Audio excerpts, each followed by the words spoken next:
Assalamualaikum warahmatullahi wabarakatuh. Bersama Ibu Nurlaili Rosida pada pelajaran desain grafis untuk kelas 10 TKJ. Kali ini kita akan membahas pembelajaran tentang unsur-unsur pada desain grafis. Untuk dalam materi ini akan dipelajari komponen-komponen dalam desain grafis yang meliputi beberapa jenis unsur antara lain sebagai berikut. Garis, bidang, ilustrasi, tipografi,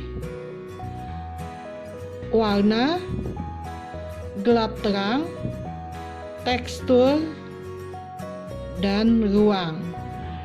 Kita akan membahas pertama garis atau line. Pemahaman awal tentang garis yaitu tarikan warna tertentu cenderung hitam yang memanjang pada beberapa jenis software pengolah grafis. Grafis sering disebut dengan outline. Seringkali garis juga dapat digunakan untuk menyampaikan pesan khusus pada para pengamatnya, seperti garis menyerupai gelombang teratur seperti mirip huruf S, memberikan kesan fleksibel, lembut, dan tidak kaku. Garis merupakan unsur rupa yang terbuat dari rangkaian titik yang terjalin memanjang menjadi satu. Garis juga dapat diartikan sebuah gabungan titik-titik yang memiliki arah, panjang, dan ketebalan tertentu, dan juga menjadi batas lilit suatu bidang atau warna. Jenis garis dari cara membuatnya. Jenis garis apabila dilihat dari cara membuatnya dapat dikategorikan menjadi dua tipe, yaitu sebagai berikut. Jenis garis alami, garis yang terbentuk akibat gesekan serta perbedaan yang saling memotong antara dua benda dengan warna yang berbeda. Contohnya, tanah dengan langit, langit dan laut. Kalau kalian sering berpergian ke laut atau tepi pantai, itu akan terlihat di laut itu seperti ada garis antara langit dan laut ya. Itu yang disebut jenis garis alami. Kalaupun kalian ke tanah lapang yang luas, itu akan terlihat juga tanah dengan langit seperti ada batas garis. Yang kedua, jenis garis buatan, sengaja dibuat sebagai contoh. Garis yang dibuat untuk memisahkan atau menjadi tanda batas tertentu, seperti sketsa wajah, muncul sebagai efek pertemuan dua atau lebih yang saling bersinggungan sehingga menghasilkan warna yang berbeda. Komponen utama dalam sebuah desain adalah ketegasan dalam menorehkan garis dalam media, sehingga dapat memberikan beberapa manfaat seperti berikut. Berfungsi menjadi penanda atau pemberi batas antar sisi gambar yang akan didesain, membentuk pola desain yang mewakili pesan atau makna yang diwujudkan dalam gambar, mewakili pesan atau tujuan dari desain yang dibuat, menambahkan nilai-nilai estetika, ekspresi, perasaan, dan lainnya. Adapun jenis garis dapat dibedakan menjadi beberapa macam, antara lain sebagai berikut. Berdasarkan arah garis, berdasarkan gaya garis. 3. Berdasarkan ujung garis. Perpaduan antara garis vertikal dengan horizontal, gabungan antara garis diagonal, perpaduan antara garis kurva, pertemuan garis yang membentuk sudut, pola gelombang secara berulang, bayangan, kombinasi garis yang membentuk pola pancaran. Itu jenis garis dapat dibedakan menjadi beberapa macam. Selanjutnya, jenis garis dapat dibedakan menjadi beberapa macam, antara lain: 1. Garis lurus vertikal. Garis lurus vertikal memberikan kesan kestabilan, ketenangan, kekuatan, mewah, dan megah.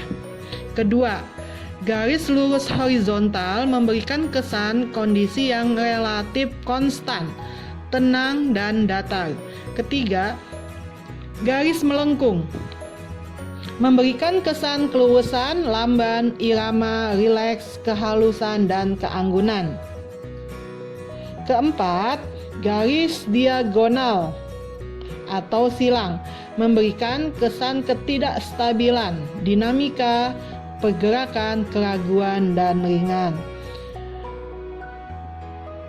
Jenis garis berdasarkan gaya atau style. Pertama, garis kontinu menunjukkan ketajaman, konsistensi, berwatak keras, kaku, dan stabil. Kedua, garis putus-putus atau dot dash memberikan makna tentang ketakutan, keraguan tersembunyi, bersifat teka-teki dan misterius, serta memberikan irama. Ketiga, garis putus-putus atau dot dash ini terbagi menjadi garis bergelombang, garis putus atau dash.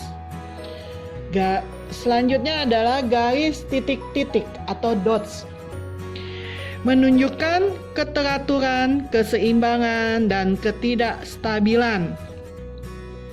Yang keempat, garis kaligrafi bersifat lembut, ramah, damai, natural, dan lentur. Yang kelima, garis artistik atau ekspresi lebih menitik beratkan pada sifat spontanitas, lebih berani, dan menyegarkan suasana. Garis zigzag.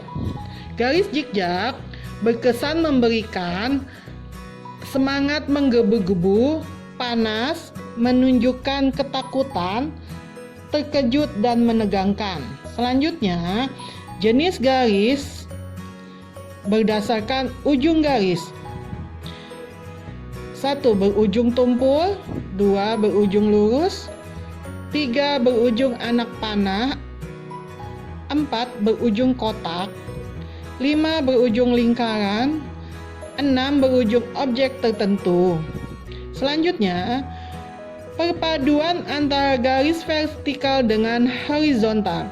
Perpaduan ini memiliki pesan bahwa garis tersebut berkarakter kuat, tegas, lugas, dan formal. Selanjutnya, gabungan antara garis diagonal. Kesan yang disampaikan pada garis jenis ini adalah ketidaksamaan, perbedaan, perseteruan, konflik, kebencian, larangan, dan tantangan.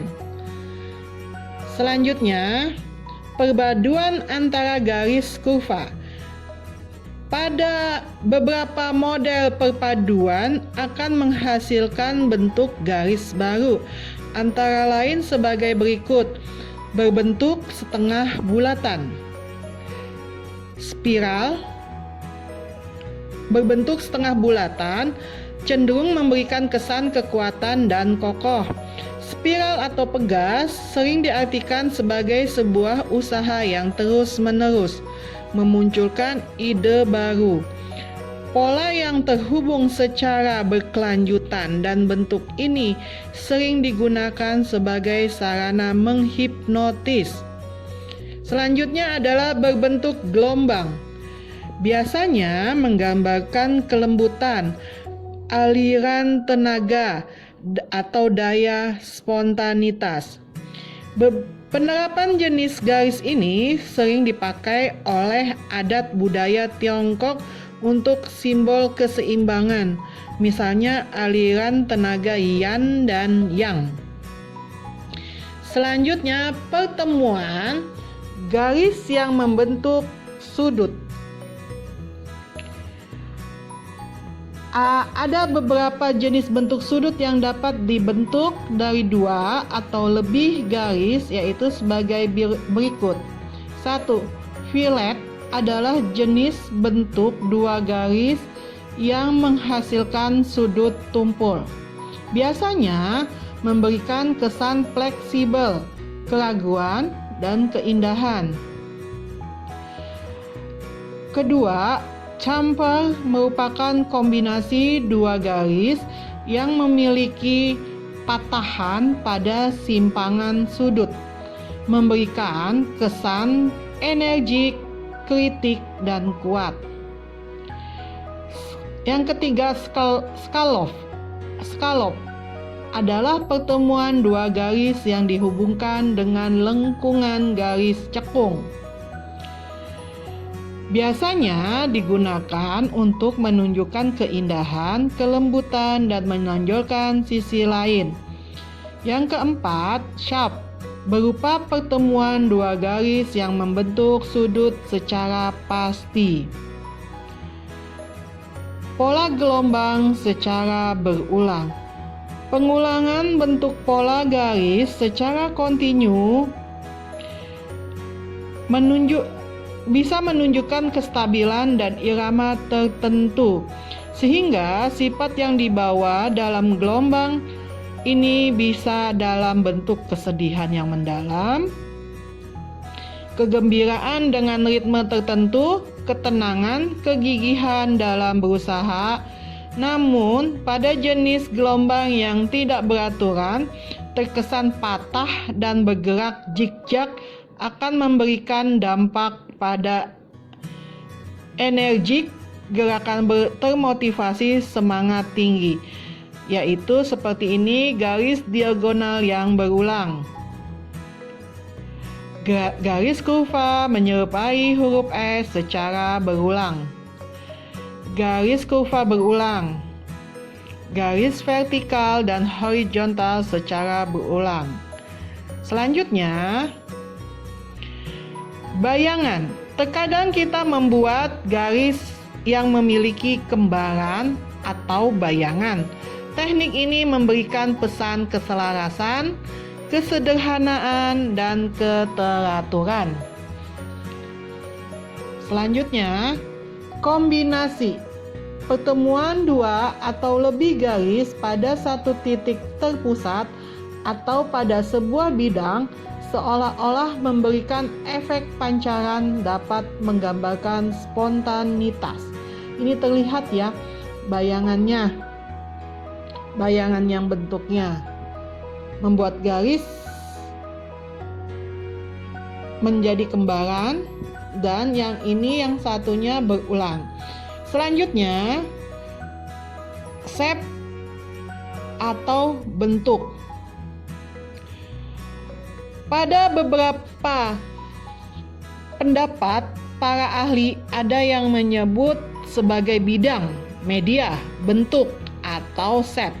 Sebenarnya istilah yang digunakan tersebut memiliki kesamaan pengertian karena objek tersebut dalam grafisnya mempunyai karakteristik utama berupa dimensi, baik panjang, lebar, tinggi, dan tebal, sehingga mewujudkan sebuah bentuk yang dapat diidentifikasi seperti bangun ruang, geometris, organis, bangun ruang bersudut dan tak beraturan. Unsur shape dalam grafis dapat dibedakan secara garis besar dalam bentuk dua dimensi. Terlihat ini bangun bentuk yang terbentuk dalam dua dimensi. Dua dimensi terlihat ya, dua dimensi yang bujur, persegi, segitiga, dan lingkaran. Sedangkan ini bentuk tiga dimensi. Terlihat ya perbedaannya antara bentuk dua dimensi dan bentuk tiga dimensi. Antara persegi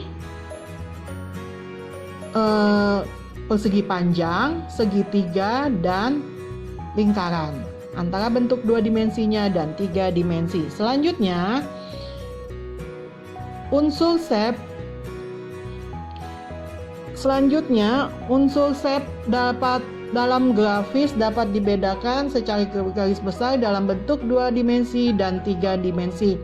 Apabila dilihat dari cara dan proses pembuatannya, elemen bentuk shape dapat dikategorikan menjadi 2 jenis, yaitu secara alami terbentuk. Biasanya elemen ini terjadi secara natural, sebagai contoh pemandangan alam. Yang B, dibuat khusus dengan tool, terjadi akibat gerakan tool aplikasi yang membentuk pola bangun ruang tertentu seperti bentuk segitiga dan bentuk bujur sangkar. Timbul dengan sendirinya karena ketidaksengajaan terjadinya perbedaan warna, singgungan garis, dan tekstur. Itu tadi pembelajaran tentang unsur yang terdiri dari garis. Yang kita bahas tadi adalah garis dan shape, bentuk ya. Dan selanjutnya ilustrasi atau gambar. Nanti selebihnya akan kita pelajari pada pelajaran selanjutnya. Terima kasih telah menyimak pembelajaran Ibu kali ini. Semoga kalian memahaminya dan dapat mempelajarinya. Akhir kata, Ibu ucapkan wassalamualaikum warahmatullahi wabarakatuh.